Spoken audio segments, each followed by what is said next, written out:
ngayon dito sa Department of Agriculture kung saan pinag-uusapan po ang PhilRice, no? Ang Philippine Rice Research Institute.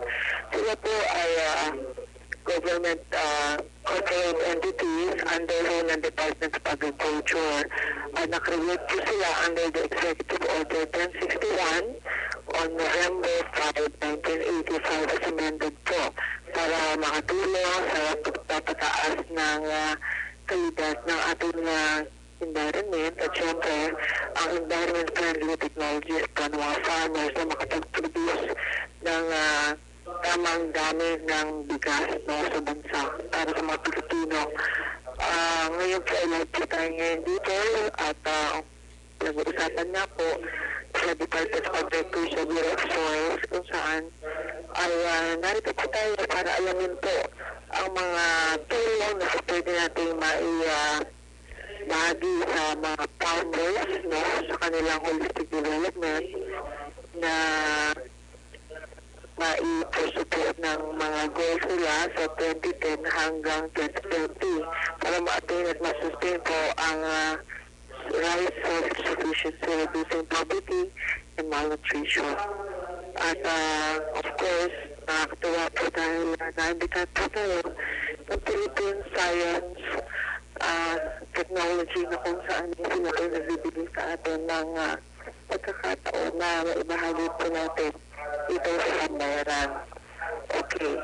At ngayon po nagsasalita po ang ating mga panels dito tungkol dito sa bitas na kung saan pwede nyo rin ang bisitahin sa website nila sa www.philrice.gov.ph sa www.pinoyrkb.com at syempre kanilang polling station po ay matatagpuan sa Central Experiment Station Maligayos, Science City of Muñoz, Nueva Ecija. Ayan, lahat po halos sila sa Nueva Ecija.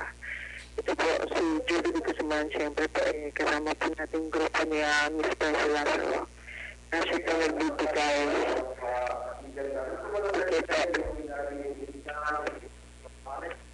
Pakinggan po natin yung pinapaliwanag rito.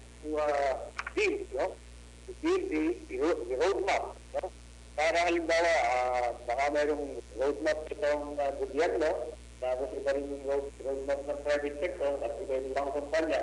Kailangan, we should act in unison. And this is one of the objectives of the Congress, na talagang lahat panalo. No? Panalo ang gobyerno, panalo ang private sector, at lalo ng panalo ang ating mga magsasaka. Ito talaga ang layo rin nating lahat. At ito, pag na-attain natin, matasabi natin that we work for the development of rice industry, not rice industry in the Philippines. No? Especially the hybrid rice industry.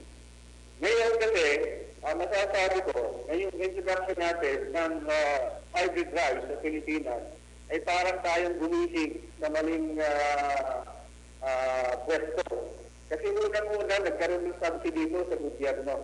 Kaya kung mapapansin nyo, from 375,000 during the height of hybrid rice, biglang bumagsak ito, and we can say that this is attributable to the reduced subsidy or tinanggal yung subsidy ng gobyerno. Samantalang nung sa May, no? Talagang sinabi kanina ni Mr. Lim na mataas talaga yung presyo ng hybrid corn, yung hybrid seed corn. Pero dito sa rice, halos mas mababa, pero hindi pinibili kasi mali nga yung siguro. At ito yung isang paplantahin natin doon sa Congress. No? Hindi lang siguro suporta, teknolohiya, tama yung sinasabi natin, policy direction involving all the stakeholders para lahat tayo ay panalo sa hybrid rice. Maraming salamat po. Okay, yan po yung paliwanag po mula din sa PhilRice na kung saan ay nandito po tayo ngayon sa Department of Agriculture.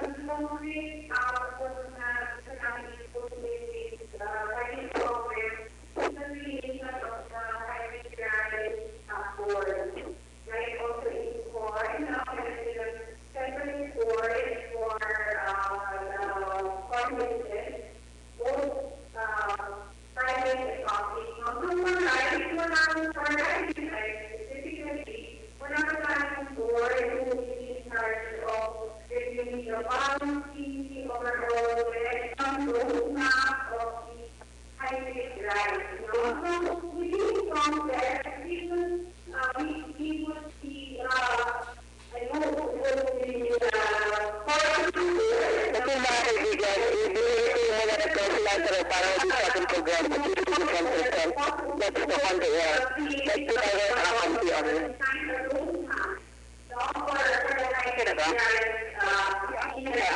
Hello, magandang tanghali po sa inyong lahat. Isang ginaganap na rin po ang First National Housing Rights Congress, Switzerland, dito po sa Irasol and Natural Convention Hall. So, ngayon po nagkakaroon ng discussion tungkol sa hybrid rice na ito. At nandito po ang ating mga kasamahan sa media. Ito po isang konkretong SLCM ng ating mga kabalikat sa pamahalaan ng Department of Agriculture at meron kasalukuyan po nagtatarungan tungkol sa mga diskusyon kanina na magaganap. Kasalukuyan ay ang kasamahan natin si Rafi Rico ay nagtatanong para sa isang doktor kung saan paano na rin ginagamdaman ng bioseed sa hybrid rice at kung paano ito nakakatulong. So ngayon po ay inibigay po ni Dr. ang kanyang ito po natin sa ating taga-subaybay ng Kampi Online.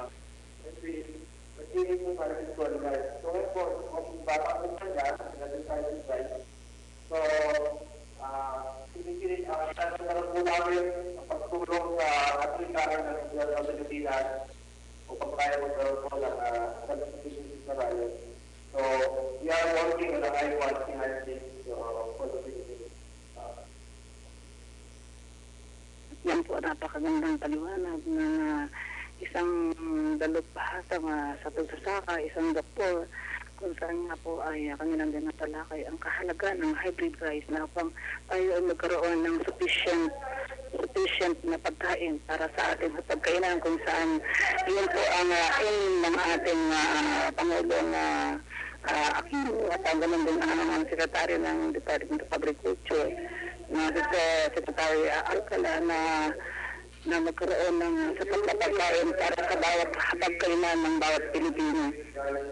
At ngayon po ay nandito naman ang isang taga-Sea Rice kung si Miss Love na kaibigan natin sa media. Siya po kaibigan natin dahil yung Philippine Science Journalist po ay naghalib sa grupo para dun po sa Sea Rice sa Nueva Ecija through Miss Love. So, siya po ay nandito po ngayon siya. Siya po yung nagkumbida sa grupo para makita sa ganap na convention dito sa tungkol sa hybrid rice. At mga kaibigan, kanina po ang unang lingkod ay nandun naman sa Sulu Hotel kung saan ito po ay sinaganap naman po ang Purple Boat. Ito po ay mga grupo naman ng mga pro-RHP kung saan gusto nila na bago mag-eleksyon ng NIA ay magkaroon sila ng talakayan with different local government officials, yung mga kandidato para naman nalaman ng mga taga-pro-RH na ano ba, matalang magiging plataforma kung sakaling sila yung manalo, ano ang kanilang mga plataforma para sa kalusugan at sa lalo na sa issue ng populasyon ng bansa, sapagkat alam naman natin na talagang ang populasyon natin talagang napakarami na po mga batang karamihan ay talagang salat sa nutrition, salat sa kaalaman tungkol sa life hygiene. So, ang mithiin po ng mga taga-PORH ay hindi lang po sa pagkano ng kondom, kundi mithiin po nila sa maiabot, maiuslay ang mga magagandang suggestion, magagandang balita, magagandang mensahe, magagandang aral para sa ating mga kabataan. Hindi lang po sa mga nanay at tatay, kundi sa ating mga kabataan, lalo na po sa mga bagong sibol ng mga kabataan, kung ano ang kahalagahan ng maayos na pamumuhay at maayos na pagsunod sa tamang proseso ng maganda at maayos na populasyon ng bansa. So, yun na po ang ating maihahatid na ating maingatid natin balita sa nagaganap na dito po sa First National Hybrid Rice, dito po sa Bureau of Soil and Water, dito po sa Department of Agriculture, at halos ang lahat po ng member ng Philippine Science Journalist together with at si Esther Gallardo, ang ating presidente, at sa pamamagitan ng Kakampi Online. Alam ko kasamang sa Nacodemo, sama hindi ko lang maano kasi matagal kami rin haling na sinasama, pero alam naman namin talagang very busy ka. At through Kakampi Online with our broadcaster, Judy Guzman, ay nandito nakikita o parang palakayin ang napakagandang tutulong ang hybrid rice sa ating bansa. So mabalik po tayo sa Philippine Science Journalist. Andito po ang ating presidente, si Ate Esther Gallardo, si Rafi Rico, ang ating sekretary, ang Pangulong Pangulong, bilang ating po, at ang mga member po natin, hanggang po si Miguel Alberto Daso, hanggang po si Will Ferrara ng Radyo ng Bayan, si Petra Ramirez, ang Miguel po, si Miss Melody, at si Miss Gerard Hernandez, ang nalito po siya, si Jimmy Gamba, ang ating sekretary po ng Manila Star. At naku, baka may namista kung hindi ko naisama, no? At siguro, pakinggan naman natin ang pinapaliwanag ng ating panel at board discussion. Nagkaalaman din ko ito para sa ating pagkakakinig. Hindi lang ito sa ating bansang Pilipinas. Ito sa ating mundo. Maganda ang bigat ng araw at maganda ang fertilizer. Kaya ko pumili ng sapat na pataba. So, titignan ko sa mga varieties, ano dito ang pinakamataas na money? Or, ano ba sa lugar ko naman ay maraming pwede, kulang ang patubig. Maaaring ang isipin mo, tingnan ko nga alin ang pinaka-early maturing dito. Parang, kasi kulang ang tubig eh. So, yun yung pinaka-consideration ko. Ngayon may mga lugar na ang gusto nila yung palamdod yung panin. Alin pa sa mga varieties na ito ang palamdod ng panin? So, available na ang development net. Sa lugar namin, ang gusto lang namin na uli. Alin sa mga varieties na ito ang uli? Yan po ang napakagandang paliwanag sa mga nag-discuss tungkol dito sa hybrid rice. At ngayon po, kasama ko po ngayon si Miss Lab at katabi ko po ngayon si Mr. Jimmy Gamba. At Miss Lab, live po tayo ngayon dito sa Kakampi Online with Dr. Castro Judy Guzman. At sana maraming marami ng konting paliwanag kahit pabulong kung ba sa magaganap.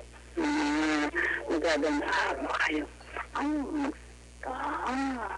Talagang yun. Ayaw niyo po. Tinatanggihan ako ng magandang dalaga. So, thank you. Oo.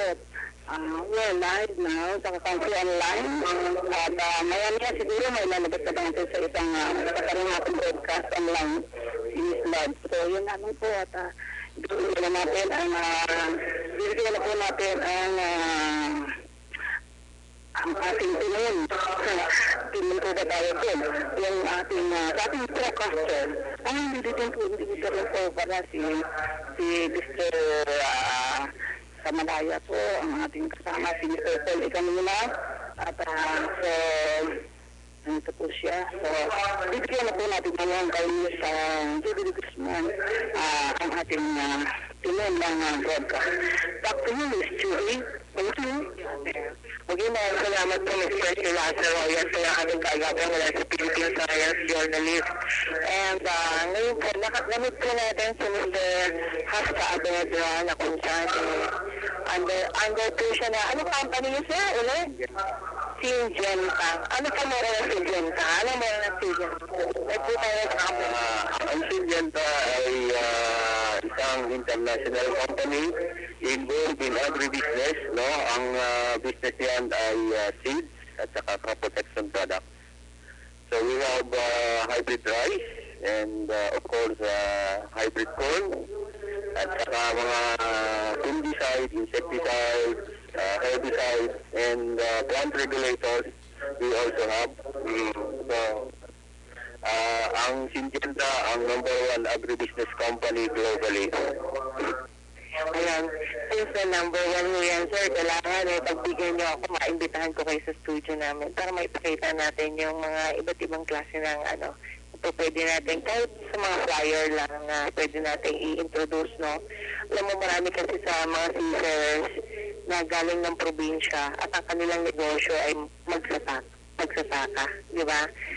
Isa na ho ako sa produkto ng pagsasaka. Meron ho kami sa San Ildefonso, Bulacan. Okay, sige, schedule lang natin yung kailan ako pupunta sa inyong studio at pauwala ka namin ang inyong anyaya. Okay, text ko lang kayo, sir. Okay, so mga kaibigan, meron po tayong mamaya ko, bibigay ko po yung karagdagang detalye na nangyayari po dito sa Department of Agriculture kung saan ay pinag-uusapan po ang hybrid rice. Okay, meron lang ang karagdagang informasyon sa Ma'am Prensi Lazaro.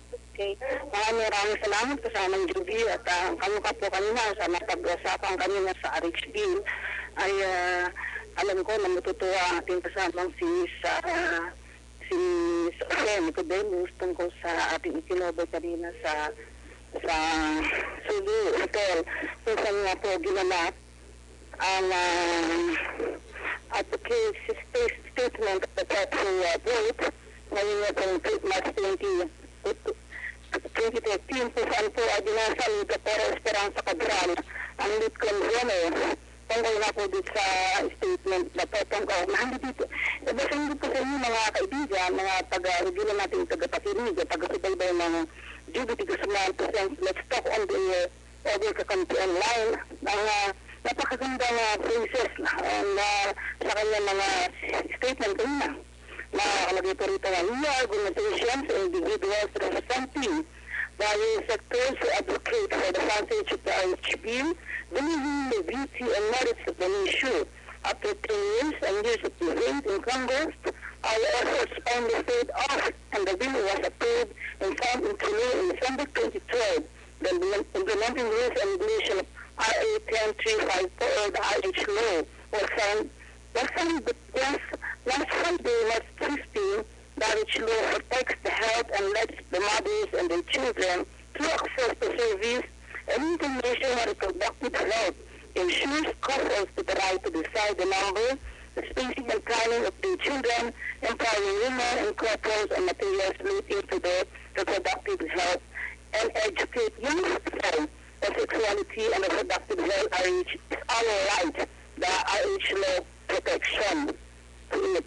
So, ang mga guests mo kanina ay hanapin natin mga guests, ay kanina po ay nahandang si Dr. Chunis Logan ng Likhaan Center for Women's Health, Ms. Elizabeth Amshanko ng Democratic Socialist Women of the Philippines, Ms. Mary De Los Reyes ng Pambansang Koalisyon ng Kababaihan sa Kamayunan, Ms. Judy Miranda ng Partido ng Manggagawa, Ms. Jozan Rocas, Reproductive Health Advocacy Network or RHN or ang tawag natin dahil sa ARHAN, Ms.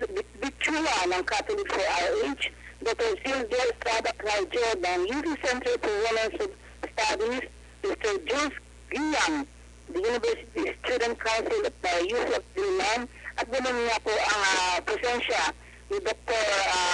Esperanza Cabral, dating Department of Health Secretary. So, ayun nga po doon sa iba pang mga kaganapan kanina na kanila nga po dithain ay kung saan nga po pinomote ang fast world death. Ito yung lahat ng sila ay mayroong sa na t-shirt na nakalagay na purple vote. Ang mga purple vote is a campaign to encourage voters to support for RH candidates vying for local and national position in the midterm elections in May. Ito nga po inalaunch kanina sa Julio Rivera Hotel.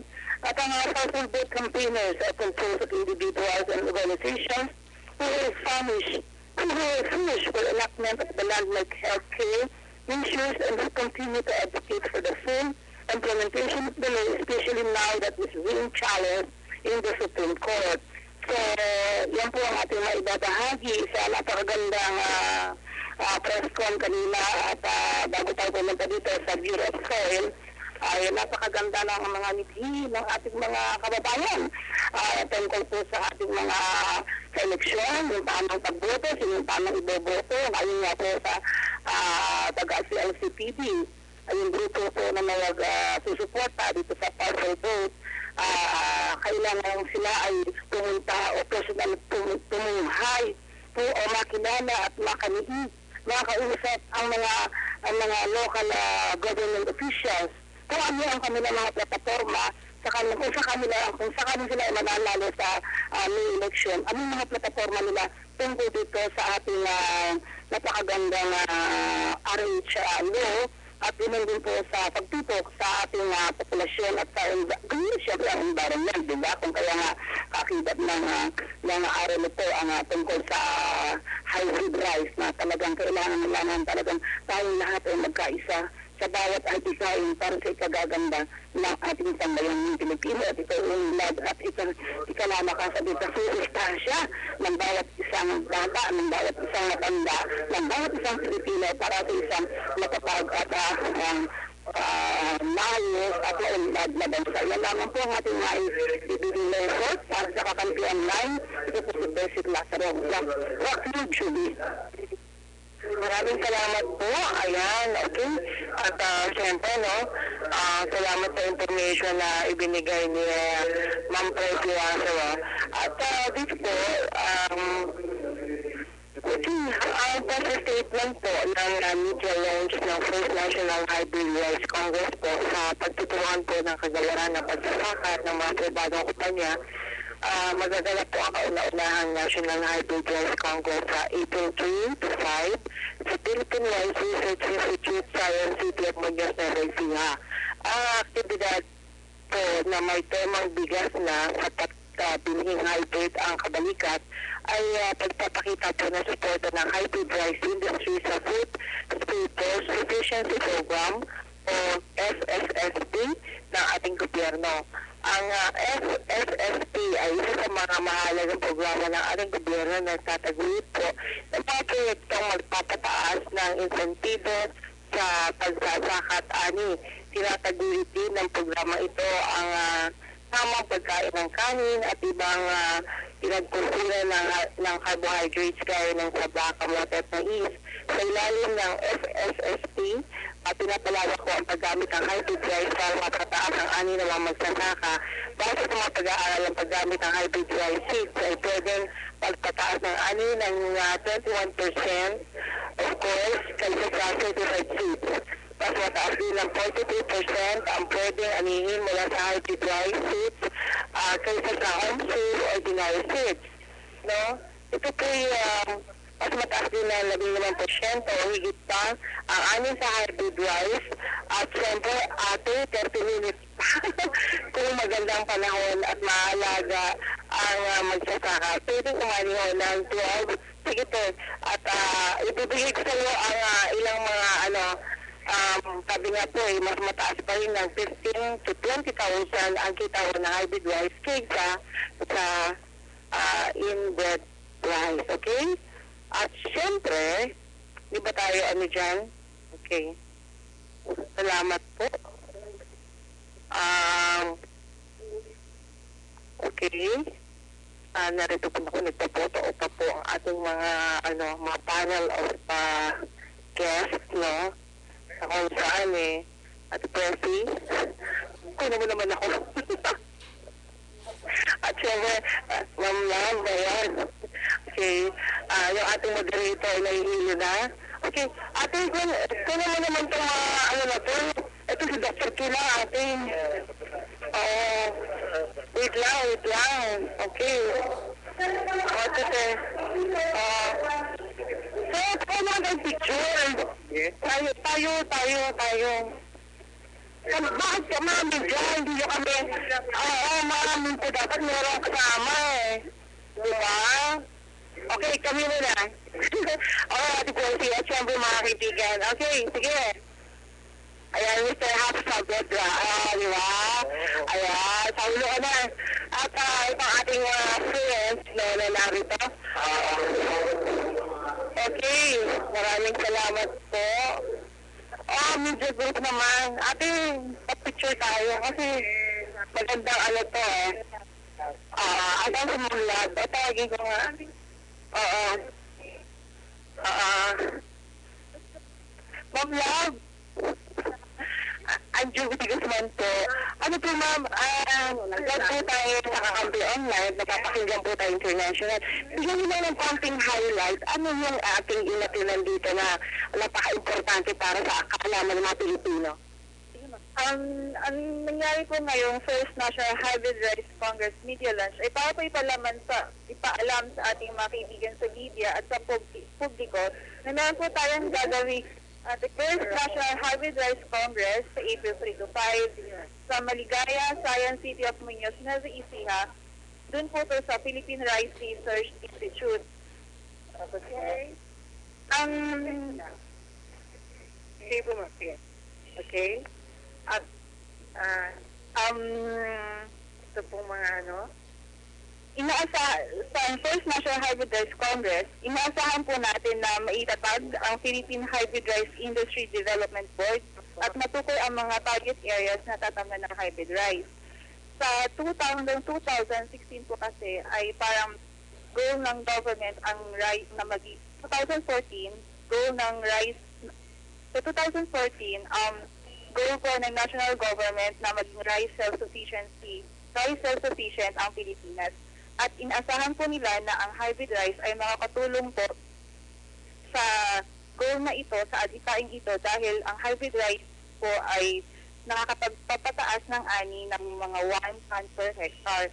Pwede pong maka-ani ang isang magsasaka ng 12 tons per hectare sa hybrid rice. Kumpara po dun sa inbred variety ng karaniwang ani po natin ay 4 tons per hectare po lamang.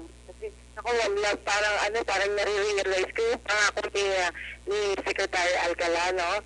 Noon na talagang darating yung panahon na tayo hindi na kailangang tumangkat pa ng bigas mula sa ibang bansa dahil tayo mismo dito sa ating bansa ay magkakaroon ng sariling bigas na pwede nating i-export, di ba? So, opo, tama po yun, ma'am. At sa gaganipin po First National Hybrid Rice Congress, ito po ay pagpapakita ng suporta din ng pribadong kumpanya sa ating gobyerno dahil hindi lamang po ang gobyerno ang kailangan magtrabaho para po sa rice self-sufficiency, hindi lamang din po ang mga magsasaka, pati din po ang mga private companies. Ang mga private companies po kasi, pwede silang tutulong sa pagpaparami ng hybrid rice seeds at pati din po sa pagpapadevelop ng mas matatag na variety na kalidad ng hybrid rice. Wow! Naku, si Ma'am Love na lang pala, kompleto na yung detalye.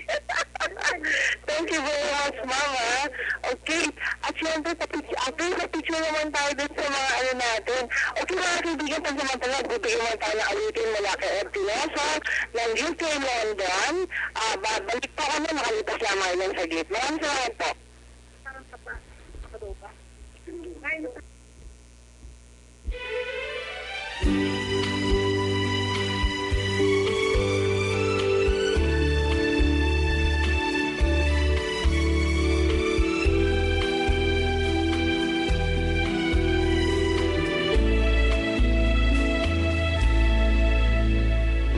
Hey, it's wonderful to see you once again, to see you smile and hear you call my name.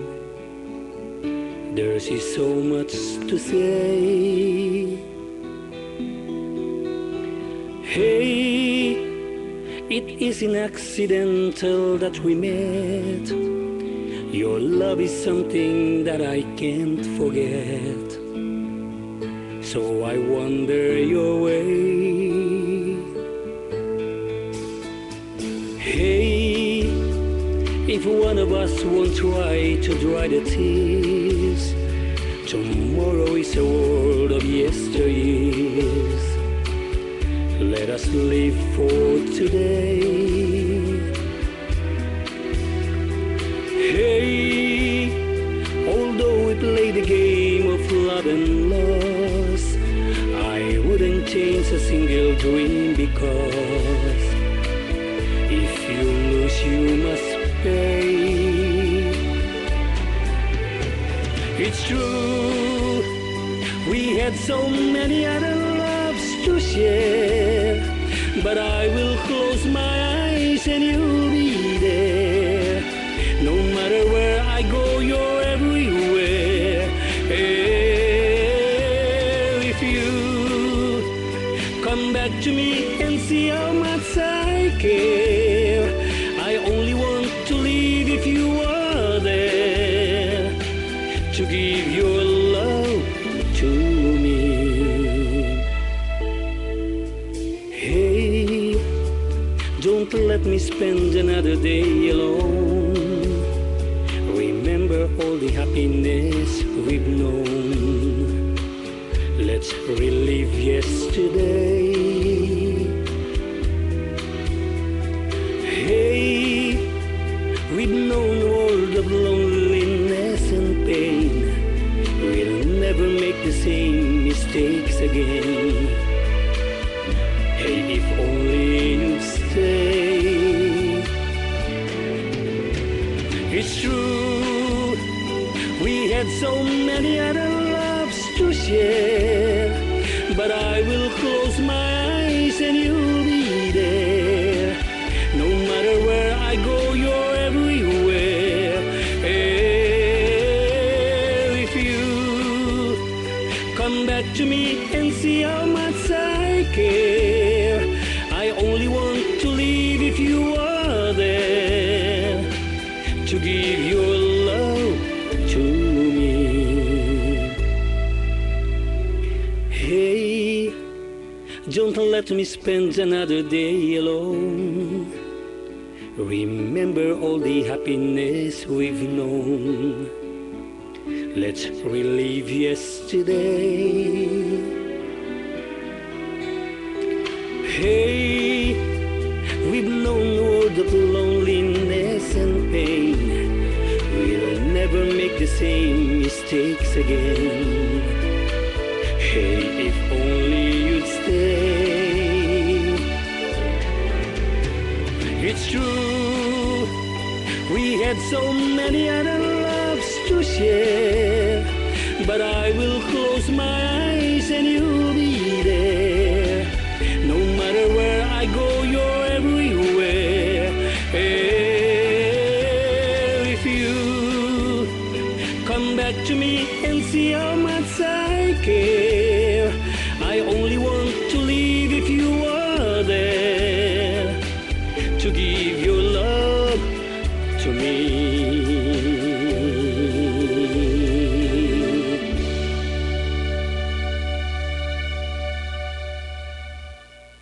Miss, nakakonfine ang anak ko dahil sa dengue. Magagamit ko ba ang PhilHealth ko?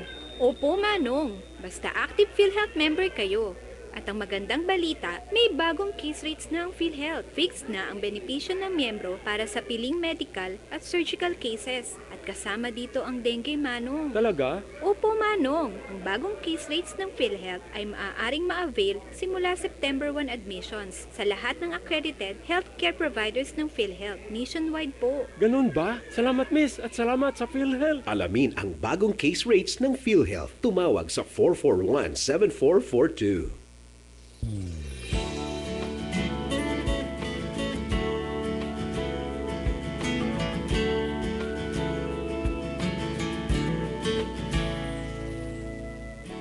Marinig ko lang pangalan mo,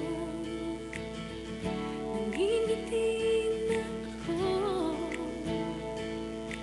Nararamdaman ko saya na dala mo sa puso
ka sanang magbabago.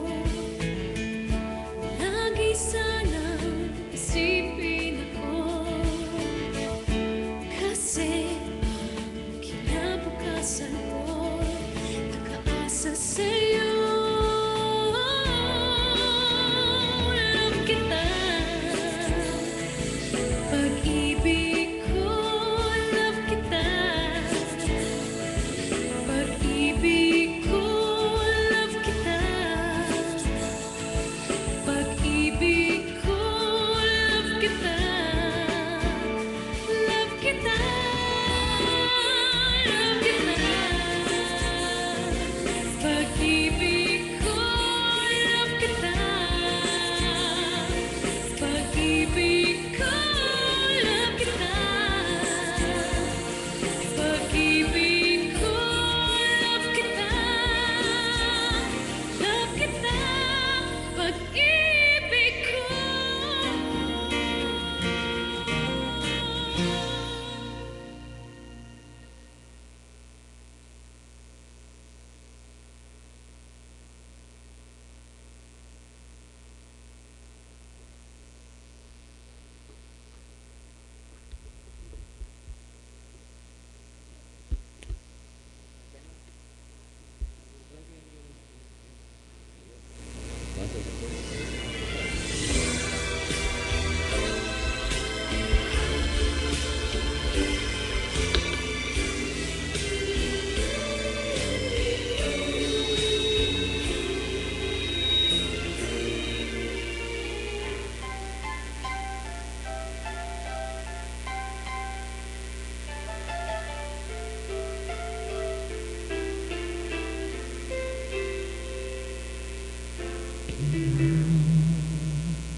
Bawat salita sa gabi at sigap na takong naging magigahan bawat mali. O iyong bago ito ay magigahan ko.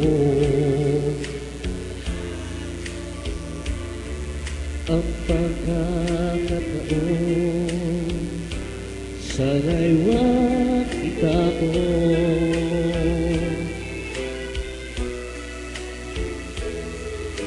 Ikaw tulad ko din ay may napithap ko. Baka ika'y kapalikot sa nag-aabawat ngayon, nasayang lang na panahon.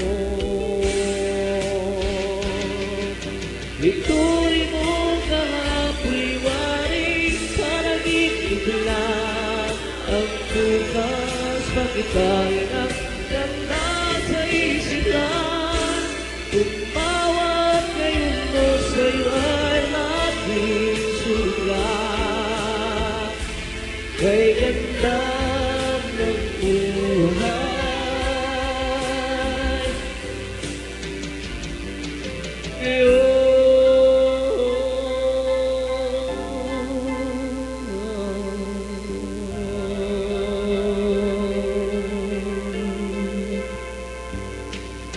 Sa buhay mong ilang mahigit na nakapit, may bukas na sa'yo'y di na rin sasabi. Nung ito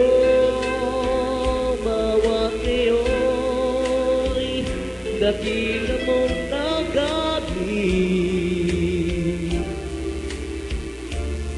Masasabi mo kahit na ang bukas di sumagi pa, ang nabot mo'y langit na. Ituloy mo na piwari para naging lang ang bukas pag-itay ng ganda sa isip lang. Kung bawat ngayon mo sa'yo ang laging sulit lang, kay ganda ng buhay. Bukas mo'y matibay dahil lang sa ikaw.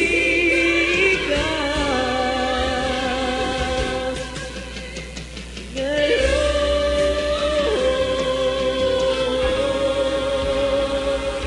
ituloy mo kapiwari pag-ibig lang ang bukas pag-itay ng ganda sa isip lang. Kung bawat ngayon mo sa'yo ay laging sulit lang. Putol?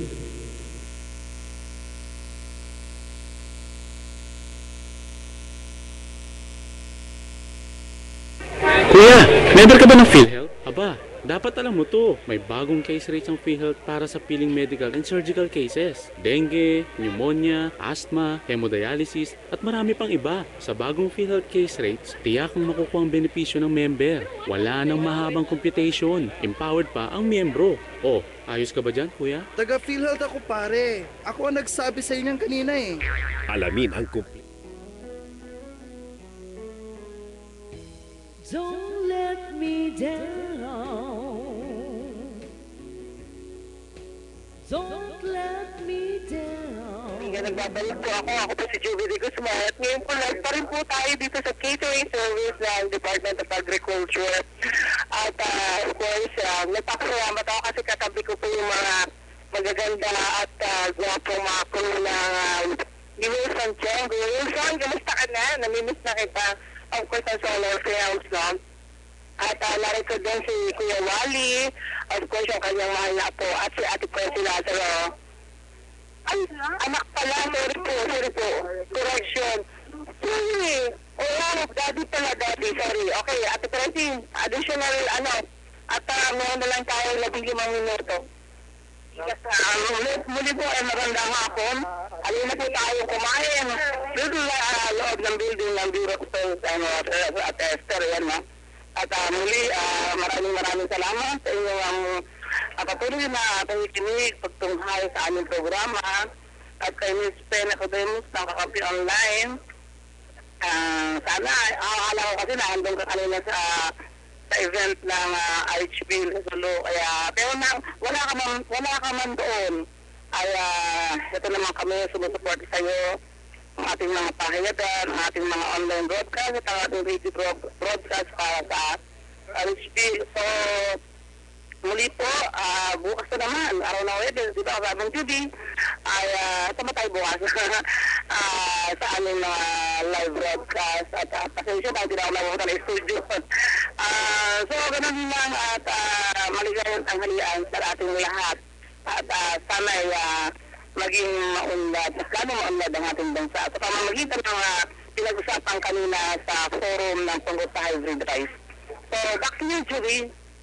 Okay, maraming salamat po sa mga kaibigan. Alam niyo naman pagdating sa information talaga ulit-ulit tayo. Para sa mga kababayan natin na kulang sa informasyon para malaman ang mga kaganapan dito sa ating bansa. Lalo na yung mga listener natin. Sa kayo makakikita, kahapon nagpapahilo tayo, nagbo-broadcast tayo. Ngayon naman kumakain tayo, nagbo-broadcast tayo.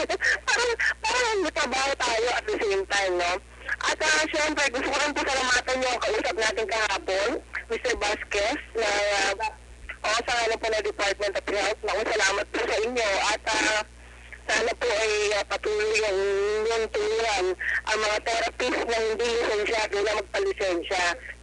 Kahapon, pag-usapan natin ito, Presi, ha? Si Mr. Vasquez. At siyempre, salamat kay Mike Lokay-Lokay. Yung aking kaibigan. At naku, napakasarap ng pagkain dito. Talaga naman may connection yata sa Sabi ni Kuya, siya doon nag-luto si Mr. Lim Asa na yun, si Mr. Lim? Sabi niya, kumain kayo, ako nag-luto niyan. Sabi niya gano'n.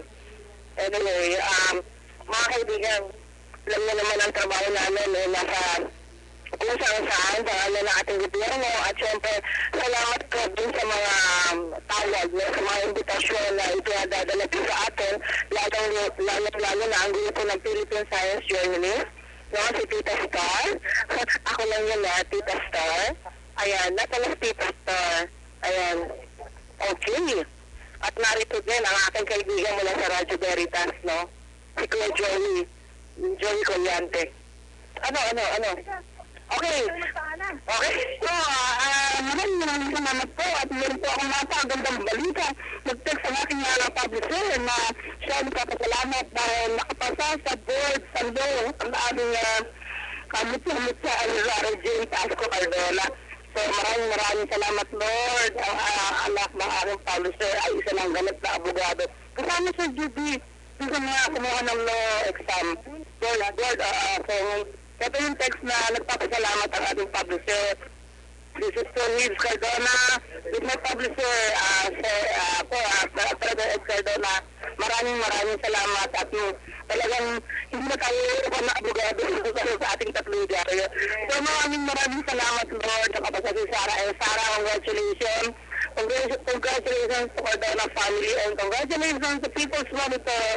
Maraming salamat, Juby. So proud ako na katas ng diaryo ang isa yan sa pinagmamalakihan ng ating pahayagan na talaga namang supportive ang ating Panginoon sa biyaya. Kasi tinan mo, sa pamamagitan ng ating pahayagan, isa ng ganap na abogado, ang ating anak ng ating publisher. So, to Sarah Jane Cardona, sana magkaroon ka pa ng maraming kaibigan sa iyong panibagong buhay bilang isang ganap na abogado. Attorney Sarah Jane Pasco Cardona. Congratulations, Sarah. Okay, back to you, Judy. Hindi pa ito ito po. Kasama ko yung nag-picture at ilang minuto na lang patapos na ating kakampi online broadcast. Katabi ko rito ay si Wally Villamejor, ang isa pa rin officer na Philippine Science Journalist. At talaga namang basta pogi. Ayan. Ang kasalukuyan pong mag-picture sa atin si Miguel Vertudan. So, tayo na akong picturean. At ang ating mga kasamahan at palayang kainan sa masarap na tanghalian na dulot ng Department of Agriculture dito sa Bureau of Soil and Water. So, kung saan na kanina itinalakay ito sa hybrid rice. At maraming sa iyo, Miguel Vertudan. At kinakalabit ko na po ang ating forecaster, Ms. Juby de Guzman. Muli po, magandang hapon. Currently online dito po sa Quezon City. Yan naman po, back to you, Juby. Okay, maraming salamat po. Nag-photo-off lang po kami ng grupo ng Solar Films. At sabi po, salamat ako sa aking mga kagapay po na nanonood sa atin sa UK, London. Maraming salamat po sa inyo. At mga kaibigan, ihahabol natin ang awitin ng ating kagapay mula sa Alcobar, Saudi Arabia, si Mr.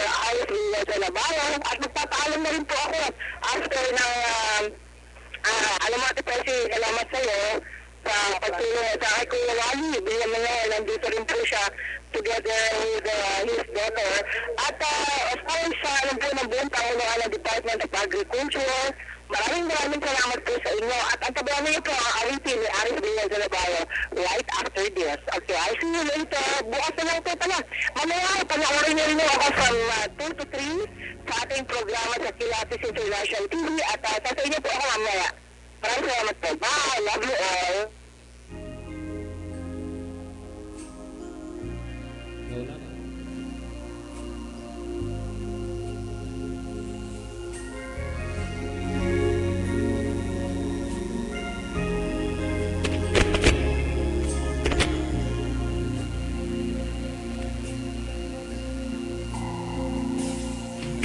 Ikaw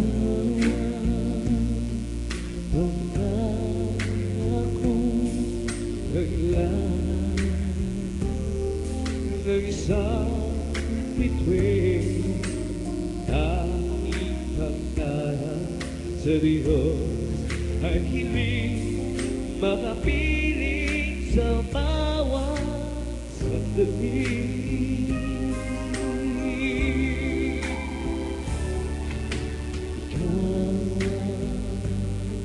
Pag-ibig sa gabi, ikaw ang pag-asa ng ilaw sa dingding, napapawing hirap at pag-ibig. Langit ang buhay sa tuwing ika'y nakakatong ligaya, sa tuwing ika'y mamasdan sa piling mo. Pag-gabi tila araw, tao o pagkarap, kalaman.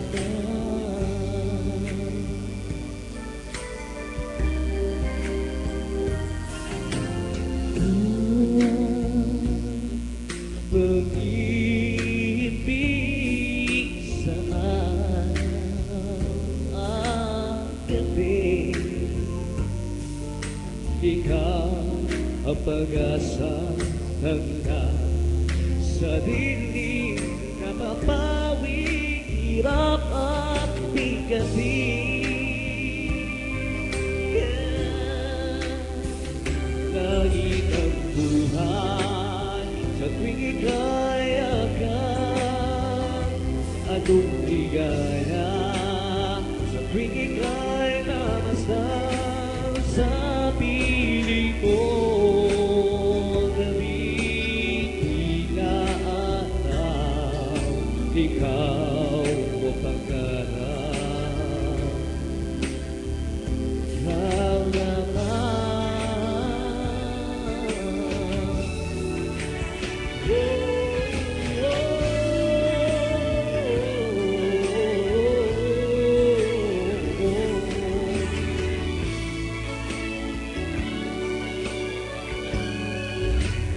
sa piling mo.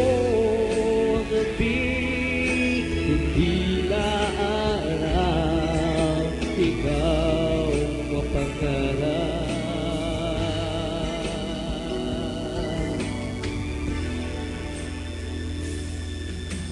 Ikaw lamang.